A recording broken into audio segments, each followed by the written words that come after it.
Alright, quick video. I'm just going to go over my picks that I just put out this morning. Normally I do like a video ahead of time, like the day before, kind of just give an analysis, not really all my picks. But right now I'll just go over all the picks. I was a little late putting them out. It's been busy and under the weather, so I had to do last minute film watching on some of these guys. But first off, Van Camp and Moda. I took Van Camp. I was a little bit back and forth, but really been Van Camp heavy since I started watching this card, or looking at the card. I just think the height difference is going to be a little bit too much. You watch Moda against Jim Miller, and Jim Miller dropped him. It was impressive. But this guy, obviously, I mean, he has a little bit of speed and power. He can get in and out. But I just think Van Camp, I think it's too much size difference. I think it'd be enough to stay out of range of getting any heavy shots and getting knocked out. Both these guys only have like one fight on UFC, really. His loss was to a 6-foot opponent. I think size is too much. I mean, we don't know enough about these guys, but I think the size difference will help Cameron Van Camp. Going on to Basharat and Gravely. Gravely, I think his knockout, they say he has knockout power. He does get that knockout that he got against Munoz, but it was just kind of a freak little thing. He kind of just caught him on the chin as he was coming in when he shot for his hip. I don't know how much of that was power, and then also just the force of them walking into his fist. I don't give too much credit to it. I know he can get some knockouts, he can get some finishes. He's had them split decisions and TKOs. I just think the size difference, again, here will be a little helpful. Basharat is really well at moving in and out, kind of keeping the distance. I wonder if he gets caught, it's because he kind of leaves his head up, his hands down a little bit. So if Gravely is smart about it, there is a moment where he can sleep his guy or maybe take him down. We haven't seen too much of him on his back, but I'm just giving Basharat the credit.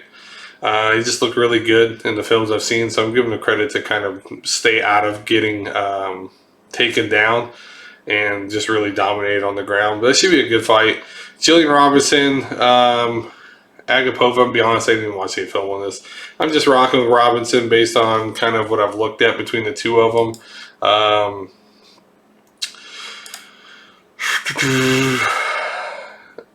Woof. I think her jiu-jitsu could help her out. I haven't even seen what most people even take on this. I've heard some people say Robinson. I don't know if I've seen anybody say Agapova, but I don't really care about this fight. It's a gross fight to me. Whatever. I don't really want to see it. Close records. I mean, 4 more losses, but let's see. Agapova is taller. I don't know. I really don't know. I just kind of threw this one. Like I said, I didn't watch anything on them. Looking at Agapova could probably win. I don't know. I don't care about the fight. I didn't have enough time for it. Zellhuber and Ogden. I was really back and forth on this one. Last minute, I changed to Zellhuber. We'll see if the golden child, or whatever you want to call him, can get it done. I really think Ogden. The reason I switched to last minute is just because Zellhuber's 2-inch height advantage and his 5-inch reach advantage. I think Ogden could take him on the ground and just kind of veteran wisdom and hold him there and do some things to him. Zellhuber, when you've seen that he's been taken down or attempted to take him down, he had ropes to bounce off of. There's no ropes in the octagon, obviously. He's a young kid. Can he knock Ogden out? Absolutely. But I guess at this point, since I picked Zellhuber, I'm banking on him catching Ogden shooting for a takedown and him doing something crazy like a flying knee or just delivering a head kick and getting a knockout. But I think it's a lot closer than people think, than those odds suggest. Then we go to Loma and Denise. I was back and forth on this. Early on, I was really heavy Gomez. But when I look at just some of the competition she had, she's relentless. You see how many, in one of her fights, she threw like 200-something punches. A lot of people think she actually lost to Amanda. Let's see what the stats were on this one. She didn't throw as many there. She threw more than her, but yeah, look, so she actually threw 248 and 244 significant strikes. She throws a lot. I'm not sure how much power is in them when she really gets later around. She's just kind of throwing and touching and trying to wear her opponent down and just keep that momentum going. I think that Loma is going to use a lot of elbows when they get in close. I don't think that Gomez either is afraid or has the fight IQ to back out and create some space and be strategic. She's just going to walk forward and she wants to scrap. And Loma's going to do that with her Muay Thai. She's going to throw some elbows. I'm counting on her catching her with an elbow or a knee. I think she just has a little more behind her her strikes as well. She's not going to throw as much as Gomez, but I think there's more to them. So I switched to Loma. I got Giles over Akasi. I didn't watch too much film on it. I just think Giles is a lot better. The size difference is really going to help him here. When you see who Giles has lost to Michael Morales, who's ridiculous. That dude's an up-and-coming star. And Duplessis, again, up-and-coming star. Both these guys would knock Lewis out. Same thing. And those are ridiculous fights. So I'm giving him I'm forgiving him for those. I'm gonna just act like those don't exist. Rock with him. I can see some people taking Giles to lose, but I'm not. I think the height will help him a little bit.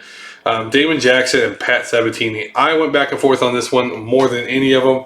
I think Damon Jackson is highly underrated. You go look at his record, look at some of his film. It speaks for itself. Even right now, I'm like, oh, I should have taken Jackson. To be honest, I'm just trying to recover from last week's dogs, get my percent back up.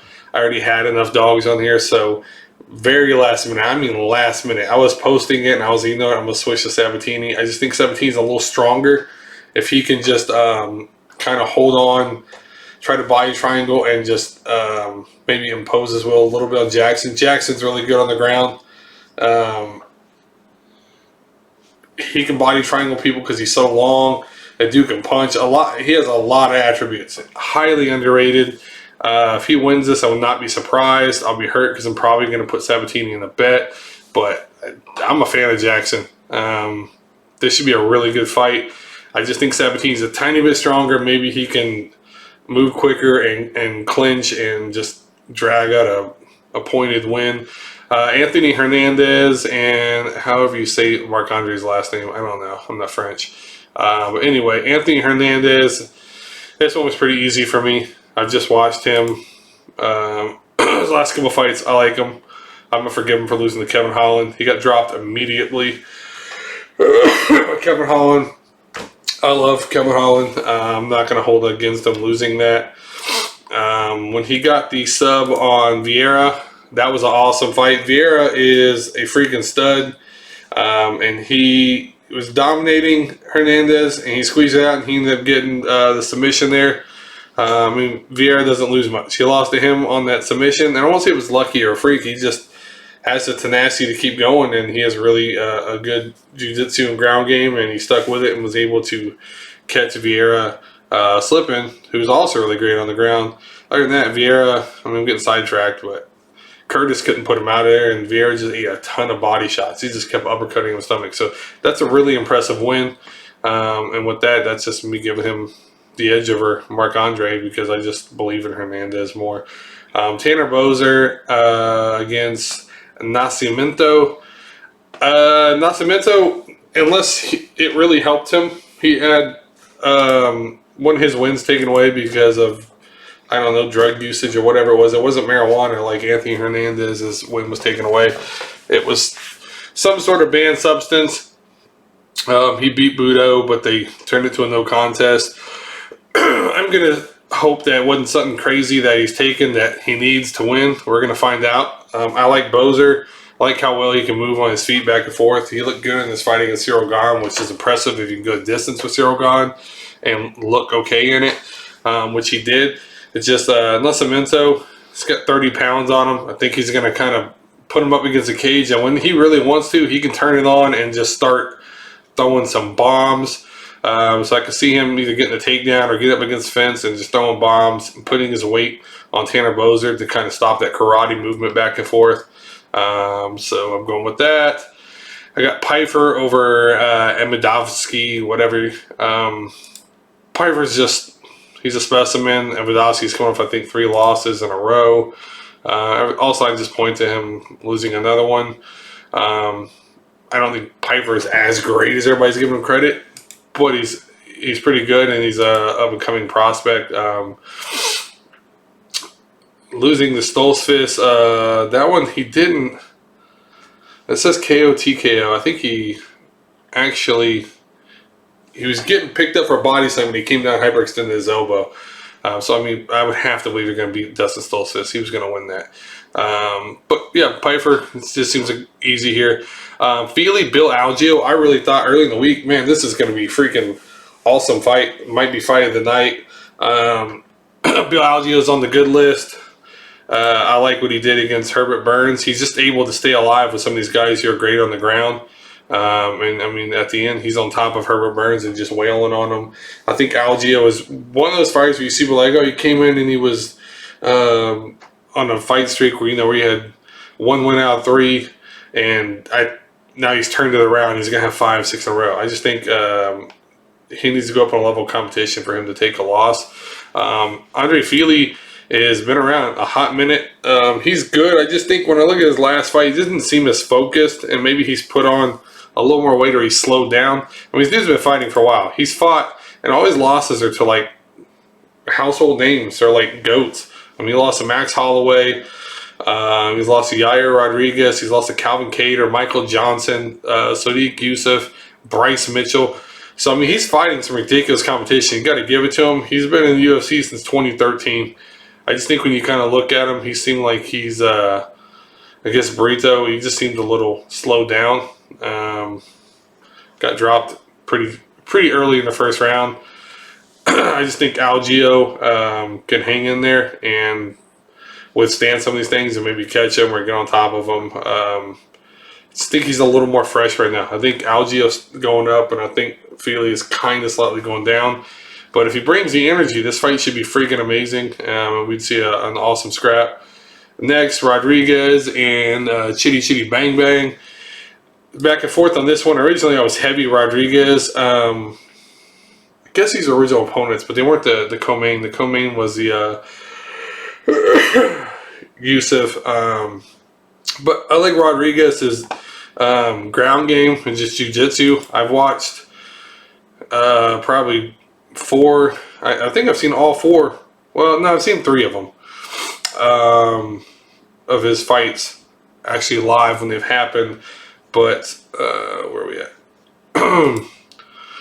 Look at him. He has a loss to Petrosian, which kind of makes sense. But the one thing that bothered me I hadn't seen was the Contender Series. He got knocked out by Jordan Williams, and I don't think that highly of Jordan Williams.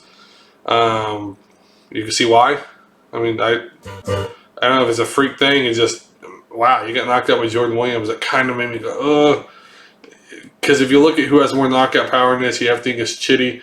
I just like Rodriguez for being able to have that knockout power and also the ground game. But given that loss, I don't like. I switched to Chitty. I think Chitty is also strong enough to at least combat some of those takedowns or being on the ground. He's going to find some freak moment where he's going to give a 1-inch punch that'll turn his lights out. But that should be a great fight. Main event, Sandhagen Vs Yadong. I must have forgot. All I had to do was go back and watch a clip of Corey and was like, okay, yeah, forgot how special he is. I just like the way he moves. I think he completely blew the fight against Petr Yan. He had what it took to win that, and I just think he kind of shut down.